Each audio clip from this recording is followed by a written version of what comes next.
es difícil el acceso a la salud, a la vivienda, todo lo que sabemos. Pero en la pandemia eso se agudizó porque las compañeras no podían salir a ganarse su peso.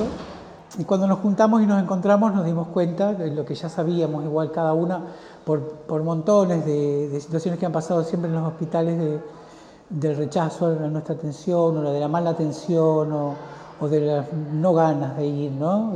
Esa expulsión que tiene el sistema hospitalario, ¿no? Machista, patriarcal, que a nosotras siempre nos incomoda. Y surgió venir a hablar acá con la dirección como una idea, realmente esto sí es como un cambio de paradigma. Bueno, había un desafío y una ventaja que era empezar de cero, ¿no? Porque empezar de cero es, bueno, no hay nada, pero a la vez empezar de cero y con el respaldo del equipo y estar adentro de un equipo SAPS nos daba la posibilidad de abrir el espacio con la impronta que nosotros queríamos, que era tener en cuenta un espacio que realmente trabaje con la comunidad dentro del hospital y con la comunidad fuera. Cómo nosotros podíamos acompañar el proceso, qué le parecía que podíamos dialogar para poder encontrar algo para construir a partir de acompañar los procesos hormonales. Empezamos por ese lado. Empezamos a delimitar nuestra área programática, a conocerla y a pensar también cuáles eran las principales problemáticas. Y entre esas principales problemáticas descubrimos que la atención a la salud de la población LGBT+ era una deuda, no solo en nuestra área programática, sino en todo el mundo, podría decir, pero en toda nuestra ciudad.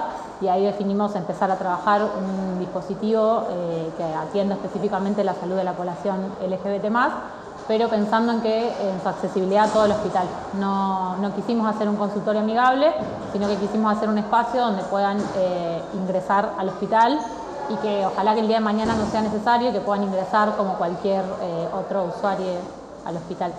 Tuvimos muchos encuentros, charlas de por dónde, de las mejores formas, cuáles eran las necesidades y demandas de la población más reales, ¿no? Que muchas veces no tienen que ver con un problema biomédico particular, sino con el no acceso, por supuesto, a la vivienda, a la documentación, al alimento. Así que eso nos dio como un panorama muy situado de por dónde arrancar. Bien, lo primero que vimos fue un poco la exclusión a esta población por una violencia sufrida históricamente. Siempre que hablamos del programa hablamos un poco de reparación histórica, porque el sistema de salud históricamente vulneró a esta población. Así que la violencia y la exclusión era una de las principales características, porque no es que no accedían a la salud, sino que accedían, eran rechazadas o violentadas. Esa era una de las principales cuestiones que encontrábamos, entre las que se encontraban fuertes violencias por parte de trabajadores de la salud, incumplimiento de la ley de identidad de género, casos de discriminación a toda la población LGBT+ en su conjunto. Sobre todo también con algunas charlas de sensibilización hacia el personal, a los diferentes servicios, contando yo la realidad, qué es lo que les pasa a mis compas, qué pasa cuando ven a una persona trans entrando a una guardia después de haber sido golpeada, o robada o atacada. Nosotros tenemos diferentes líneas de desafíos, diría yo. Una sería trabajar con los usuarios que vienen al espacio de acompañamiento. Nosotros tenemos que instaurar un horario, poder difundir a la comunidad ese horario, tener un lugar físico donde poder recibir, lo cual implica tener un lugar de confidencialidad donde poder hablar tranquiles y después poder trabajar con los servicios que articulaban con los procesos hormonales, porque ese fue el primer desafío, de poder articular y generar un acompañamiento integral. Después expandirnos al resto. Y después, por otro lado, tenemos la parte que tiene que ver con la sensibilización al personal de salud. Es que nos permite pensar un acompañamiento situado. Poder tener ese registro nos permitió otras cosas. Nos permite pensar que tal vez el hospital no es el lugar al que tengan que venir para una situación en particular, sino que nosotros tenemos que acercarnos a donde ellos estén. Nos permitió pensar en esa articulación con muchas organizaciones que están laburando activamente en el territorio. Da un contexto que nos permite una política verdadera, situada. En el programa tenemos una parte de asistencia que arrancamos con varios servicios, con médica clínica, salud mental, servicio social, dermatología, ginecología, cirugía, y nos proponemos seguir sumando a todos los servicios del hospital. También trabajamos fuertemente con el área de admisión de turnos y algunas tareas de investigación estamos comenzando a realizar en función de la asistencia que se viene brindando en el hospital, articular con otros programas o con otros equipos de trabajo de salud que están haciendo cuestiones similares e investigando algunas de las problemáticas que también nos acercan como preguntas los usuarios del programa. Entonces, a medida que uno es consciente de que tiene que acompañar todos los recorridos institucionales de la persona para garantizar el acceso a la salud, ahí te das cuenta cuán importante es articular con las otras instituciones y empezar a generar una red de protocolos de atención, de trato, porque es en esos lugares donde acompañás, donde vas detectando a dónde está la dificultad en el acceso. Así que lo que pensamos fue generar una suerte de programa, le pusimos ese nombre, que nos daba la posibilidad de pensar algo más transversal al hospital, como una suerte de política transversal al hospital. Y en ese marco, en el marco del programa Luana Berkins, lo que hicimos fue constituir una unidad de referencia. O sea, generamos un espacio que está representado por diferentes referentes disciplinares de todas las áreas y servicios que hacen los acompañamientos.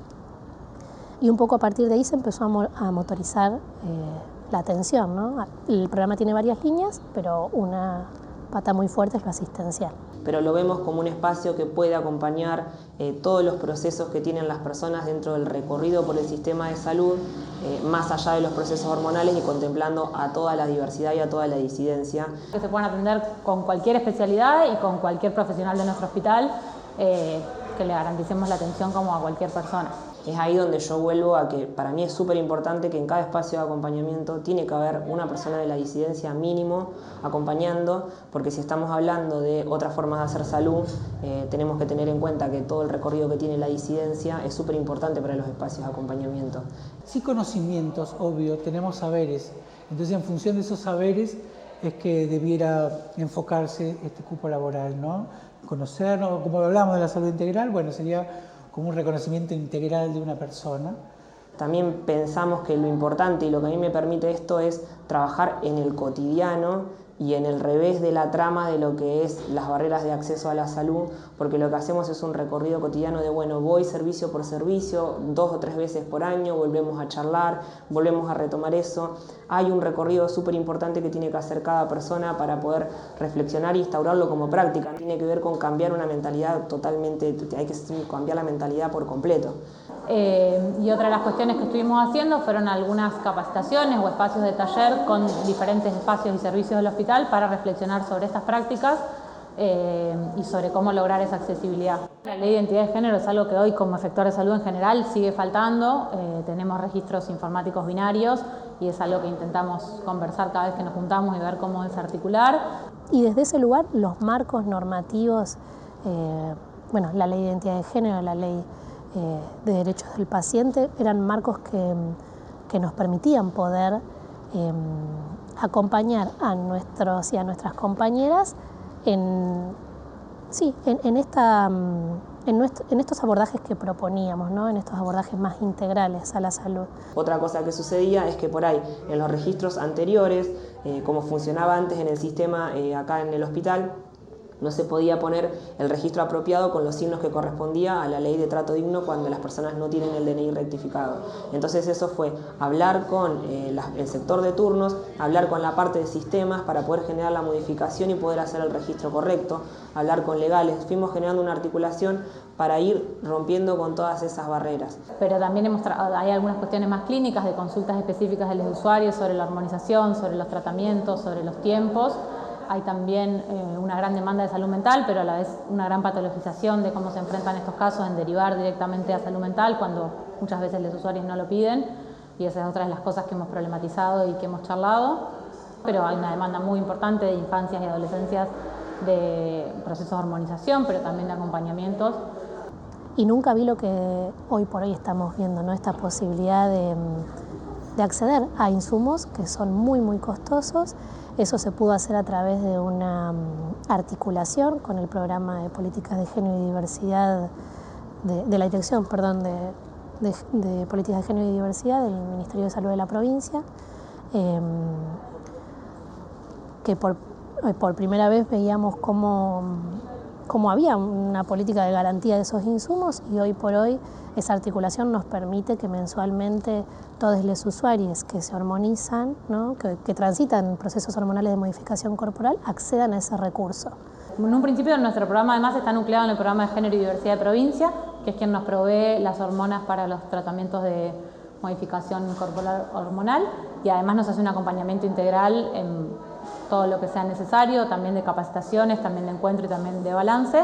Pero a su vez los SAPS hemos creado un espacio que se llama InterSAPS, donde nos juntamos a discutir algunas temáticas, y quienes estamos participando en atención a la comunidad LGBT+, tenemos un espacio propio donde nos juntamos a discutir. Y logramos este año cumplir con el desafío de salir dentro de lo que son los profesionales de la salud, salir del efector y llegar al primer nivel de atención, que tiene que ver con romper esas barreras por ahí municipales, provinciales o eso, y llegar hasta ahí y empezar a trabajar con el personal de salud del primer nivel de atención. Nos hemos dado, mientras veíamos eso, diferentes estrategias de acompañamiento que incluyen la teleconsulta para que las compañeras no tengan que venir, el cambio de horarios de atención, la posibilidad de encontrarnos en otros espacios que no sean en el hospital. Así estamos un poco en esa, en optimizar esos acompañamientos en relación a lo que vemos más específico, las características más específicas de cada población.